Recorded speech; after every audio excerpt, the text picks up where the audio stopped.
In this video, we're taking a look at the Spellbinder's Glimmer hot foil machine and foiling tips to help you get started and have the best results possible when foiling. I'm Yana Smakula. Thank you for joining me.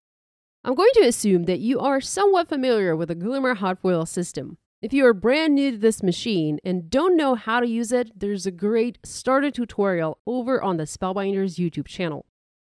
The first thing you want to do is turn your machine on. It takes about 5 minutes for the platform to warm up and become ready for the hot foiling process. You can do other things while your machine is heating up, such as planning your project. I like to use this time to pre-cut my paper, pre-cut my foil, and plan my design.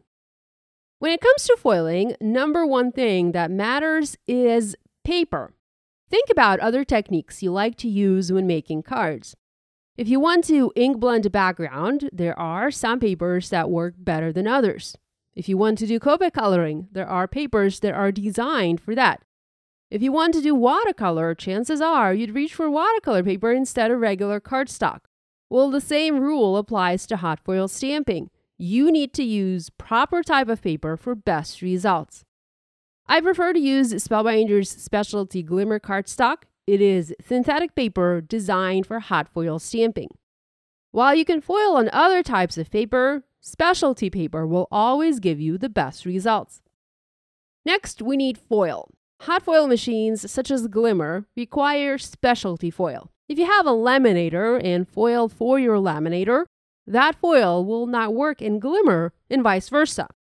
I like to think of foil as a coloring medium. And like all coloring mediums, foils come in all sorts of colors and finishes.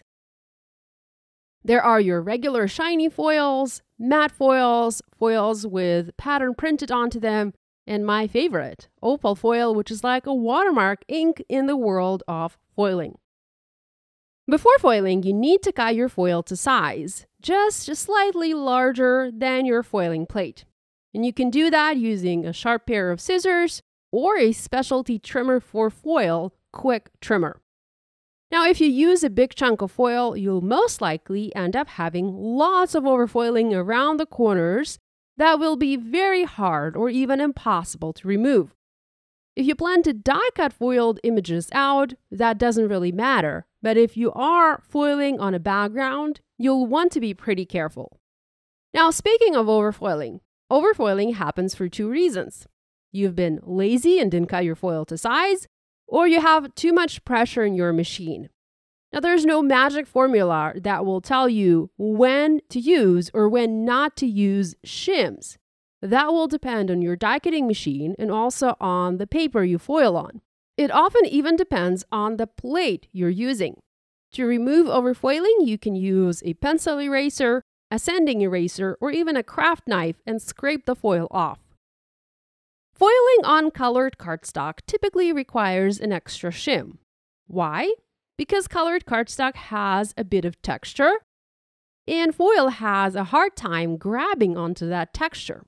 But of course, colored cardstock from different brands is different, so you'll have to experiment.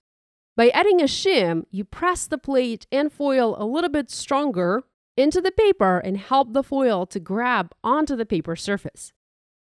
Sometimes mistakes happen and you can foil your plate instead of paper. I've had that happen many times and it's not the end of the world. You don't have to remove the foil from the plate. If anything, I think the foil makes the plate look even better and it doesn't affect the quality of the consecutive foiling. If you do want to remove the foil, you can use an adhesive remover such as Undo. Just don't scrape the foil off the plate as that will leave scratch marks. If you want precise foiling, tape your plates onto the paper. For example, if you are building a sentiment, you can use a piece of low-tack tape and tape the plate onto the paper, just like you do when you want to die cut a stamped image out, and you don't want your die to shift. Now, this tip comes with another tip. Do not tape over anything that has been already foiled. And the logic is simple here. The tacky tape will remove some of the foiling. And lastly, foil acts similar to heat embossing and it resists color. If you foil an outline image, you can color it using your favorite coloring mediums: watercolors, Copics, colored pencils. You do have to be careful when going over the foil lines with your pencils, but overall, foiling will resist most coloring mediums you put on top. I hope this video has been helpful. Have fun foiling!